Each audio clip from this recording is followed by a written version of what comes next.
ტოლი კლავეთერშია, აბა დამეთანხმება საკმაოდ მძიმე საყურებელი იყო ისას კადრები, მაგრამ თუ რამე ახალი ინფორმაცია გვექნება ამ თემასთან დაკავშირებით, გადაცემის მანძილზე აუცილებლად შეგატყობინეთ. ახლა გადავიდეთ ჩვენს დაჩისთან, რომელიც როგორც ვიცით, როგორც გითხარით, უკვე იმყოფებოდა ჩარგალში, სადაც აღენიშნებოდა ვაჟას იუბილე, ხო? რა გამოერკვია კითხულობს მედია ვაჟას თუ არა? ცოტა ხანში გავიგებთ, მოგესალმებით, მივესალმებით ტელემაყურებელს. ვაჟას დაბადებიდან 155 წელი გავიდა, შესრულდა და ამის აღსანიშნავად ჩარგალში მოეწყო მთელი რიგი ღონისძიებები. ამ დღესასწაულის ერთ-ერთი პუნქტი უნდა ყოფილიყო ის, რომ ქართული მედიის წარმომადგენლებს უნდა წაეკითხათ ვაჟას პოეზიიდან ნაწყვეტები, თუნდაც ნაწყვეტები. აღმოჩნდა ის, რომ ქართული მედია არ კითხულობს ვაჟას, არადა პროექტს ერქვა მედია კითხულობს ვაჟას. გამოერკვა ის, რომ ქართული მედია არ კითხულობს ვაჟას, იმიტომ რომ არავინ არ წაიკითხა ფაქტურად არაფერი. რამდენად ბევრი იყვნენ? იყვნენ საკმაოდ იყვნენ მედიის წარმომადგენლები. მოკლედ, ბევრი ღონისძიებები იყო, ამის გარდა იყო დოღი ადგილობრივების მონაწილეობით, რომელიც ძალიან ეპიკური სანახაობა გამოდგა და ჩვენ შევძლებთ და მოვახერხეთ რამოდენიმე ესეთი კადრის გადაღება.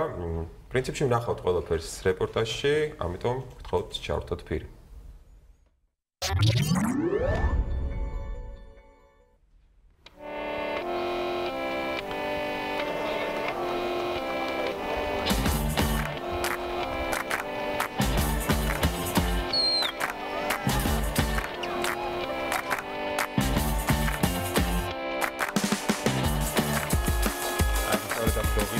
ავადევნებთ თვალს ადგილობრივი მოსახლეობის მონაწილეობით. სულ პატარა ბიჭმა გაიმარჯვა, კადრში ვხედავთ.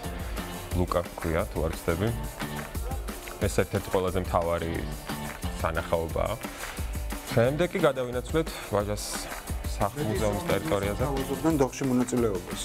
კი, მედიის წარმომადგენლებსაც სთავაზობდნენ ჩვენი ერთ-ერთი გუნდის წევრი ოპერატორი სანდრო.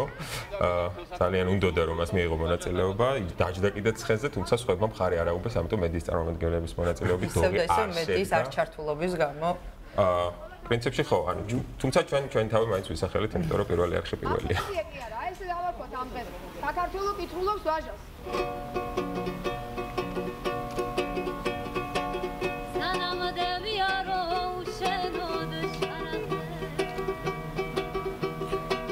დები ნაყევრების კომპოზიციას ვადევნებთ თვალს და უსმენთ ახლა კადრში.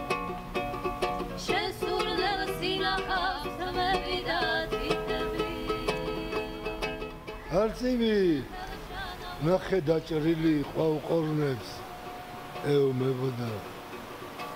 ეცა და ბეჩავს ადგომას, მაგრამ ვეღარ ადგებოდა. ცალმხარს მიწაზედ მიიწევს გულისპირ სისხლიც ხრებოდა.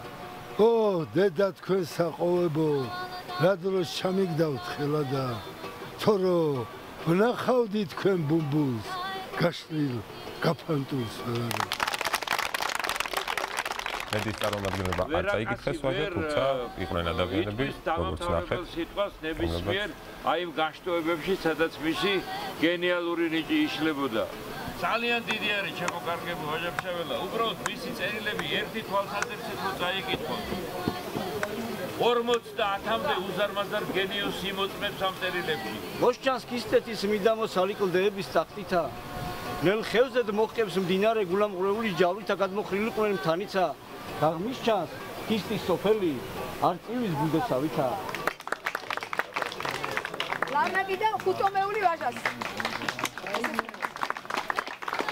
ვიზრევი რომ ჩემ ბავშვებს უფრო მეც, ჩემ მოსწავლეებს ეცოდინებათ ვაჟა და ძალიან დიდი მოლოდინი მქონდა რომ გაცილებით აქტიური იქნებოდა მედია, მაგრამ იმეც ვიტოვებ რომ მომავალ წელს ეს გაცილებით მასშტაბური იქნება, ღონისძიება და გაგვიჭირდება დასაჯილდოებელი ადამიანების გამორჩევა. გამარჯვებულს და ბატონ თამაზ მეჭეაურს გვინდათ რომ ორი თემალა არა ორი დღით მინდა გაულამაზოთ და დავპატიჟოთ ლოპოტაზე. მე მარტო მეპატიჟები თუ ჩემს დივანთან ვარ. არ იქნება პრობლემა დივანთან ერთად. შენ სურნელ სინახავს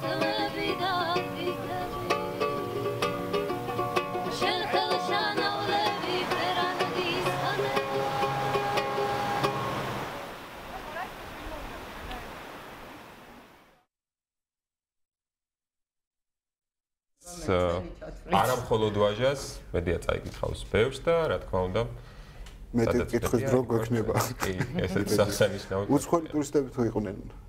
კი, 4 ტურისტი დავინახე, რომლებიც არ ვიცი, ღონისძიებას მე მგონი ნამდვილად არ ისწრებენ, უბრალოდ შემთხვევით მოხდნენ იმ დროს იქ. დანარჩენი ტურისტები მე იქ არ მინახავს. ძალიან დიდი მადლობა. მისახედია ეს ადგილი ნამდვილად, იმიტომ რომ არ არის ბევრი რაღაც განვითარებული და საკმაოდ კარგად შეიძლება რომ ყურადღება მიექცეს და ეს რა თქმა უნდა მოახდენს იმას, რომ იქნებიან მეტი ტურისტები. ქავატონ გლალა იყო ჩვენი სტუმარი რაზიკაშვილი და ამ თემაზე ვსაუბრობდით ზუსტად ტურისტული ინფრასტრუქტურის გამართვაზე ამ ადგილს. დიდი მადლობა დაჩი. დიდი მადლობა. და გადავიდეთ ჩვენ შემდეგ რუბრიკაზე, მოგახსენებათ ჩვენ გვაქვს ესეთი რუბრიკა, სადაც ვიყენებთ საზოგადოებრივი არქივს და დღეს წარმოგიდგენთ ნაწყვეტ ზალ კაკაბაძის 1970 წლის ფილმიდან მეორე რას სრულისვლით, ნახოთ ნაწყვეტი ამ ფილმიდან გახსოვს ხო სიუჟეტი როგორც არის, მე ბავშვობაში ძალიან ხშირად ვიყავი.